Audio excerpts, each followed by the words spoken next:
Good morning sa inyo mga guys. Good morning sa inyo.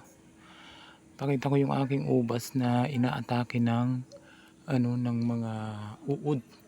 Yung mga maliliit bang basoy. Ayan oh. Kinakain na agad nila. Yung mga maitim-itim na yan.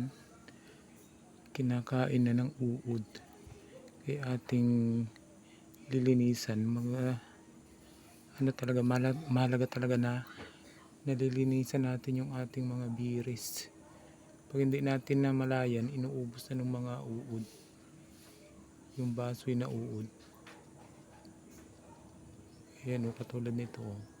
Ang liit pa naman, halos hindi mo siya mapansin. Ayan o. Ayan yung kita nyo guys. Ayan. Ayan yung basoy na maliit. Na talaga, hindi mo talaga siya mapapansin. Ayan, ilalagay natin dito para mapansin nyo.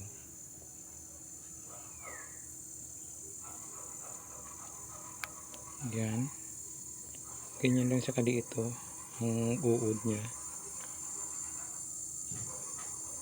Talagang sobrang liit. Hindi mo siya mapapansin na nakasiksik doon sa mga biris. Kaya pag hindi mo namalayan, uubusin na yung biris ng nyo, puro may kagat na lang.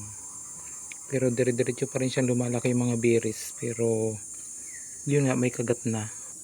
At ito kung hindi ko na malayan, talagang ubos na oh. May mga kagat na siya. Kaya mahalaga talaga na malinisan yung ating mga berries. At tingnan nyo lagi, baka may uod na. Ako pa naman ay hindi nag-i-spray ng mga insecticide.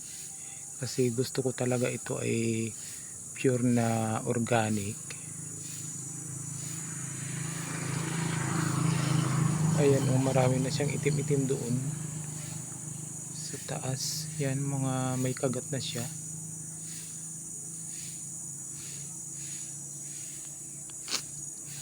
Talaga, kung hindi natin siya naagapan, nakuubos. Pagpagay natin, baka malaglag yung mga maliliit na uod. Minsan kasi nakasingit dun sa pinakang gitna. At hindi natin namamalayan, nagbahay na doon. Nagbabahay na siya doon sa gitna. At habang lumalaki yung biris natin, ayun, kinakain-kain niya. Hindi sabay-sabay ang paglaki ng mga biris. Yan, meron na siyang malaki at merong maliliit pa. Hindi talaga sabay-sabay siya.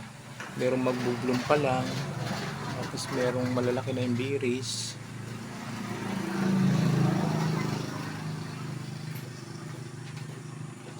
Yung mga nauna, malalaki na.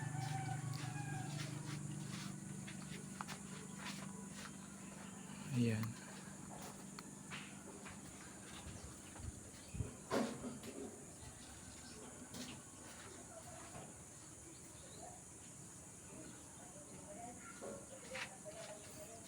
Buti na lang ito hindi na masyadong inano ng mga uod. Kaya dire-diretso ang kanyang paglaki. Ayan.